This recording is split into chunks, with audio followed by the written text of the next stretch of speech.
ऐश्वर्या ने खोल डाली अनिरुद्ध की घटिया पोल। लेकिन अब अनिरुद्ध पूरे परिवार के सामने ही गगन और विक्रांत पर हमला करेगा। जी हां दोस्तों, सीरियल मन्नत का आने वाला ट्विस्ट बेहद जबरदस्त होने वाला है। जहां मन्नत काफी घबराई हुई होती है, वहीं विक्रांत उसे एंटरटेन करता है और उसे दिलासा देता है। इसी दौरान मल्ला कहती है कि उसके पास अब कुछ भी नहीं बचा है।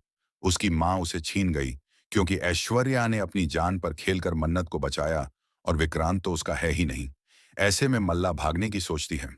इसके बाद मल्ला जानबूझकर यह रिवील कर देती है कि मन्नत ऐश्वर्या की नाजायज बेटी है, एक बिन मांगी हुई मन्नत। इसके बाद श्रुति बताती है कि कैसे ऐश्वर्या ने छोटी सी बच्ची को अनाज के गोदाम में छोड़ दिया था और मन्नत को कभी पता ही नहीं चलता अगर लीवर डोनेट करने की बात ना होती। इसी वजह से ऐश्वर्या और मन्नत का आमना सामना हुआ। लेकिन आज भी मन्नत ऐश्वर्या को अपनी मां नहीं मानती है। अब ऐश्वर्या पूरे परिवार के सामने यह बताने वाली है कि मन्नत का जन्म कैसे हुआ और इसके पीछे की वजह क्या थी। वह बताएगी कि हॉस्टल में अनिरुद्ध नाम का एक व्यक्ति उसे परेशान करता था और जबरदस्ती सब कुछ किया, जिसके बाद मन्नत का जन्म हुआ और उसने मन्नत को छोड़ दिया। जब ऐश्वर्या सारी सच्चाई बताएगी, उसी समय अनिरुद्ध भी वहां आकर अपनी बात रखने की कोशिश करेगा। लेकिन ऐश्वर्या पहले ही सब कुछ बता चुकी होगी।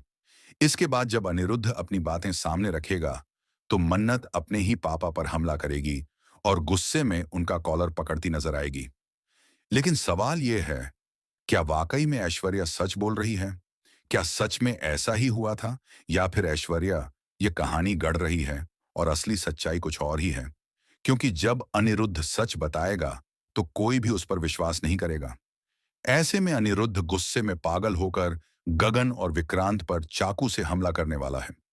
वहीं मन्नत अपने ही पिता को सबक सिखाएगी और ऐश्वर्या को न्याय दिलाएगी, क्योंकि उसके साथ गलत हुआ है।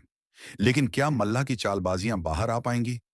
क्या वह अनिरुद्ध से हाथ मिलाकर ऐश्वर्या और मन्नत से बदला लेने की कोशिश करेगी? फिलहाल दोस्तों, हमें कमेंट करके बताएं कि आपको क्या लगता है। क्या ऐश्वर्या सच बोल रही है? क्या अनिरुद्ध वाकई में घटिया इंसान है? ऐसी ही टीवी की लेटेस्ट अपडेट्स के लिए चैनल को सब्सक्राइब करना ना भूलें।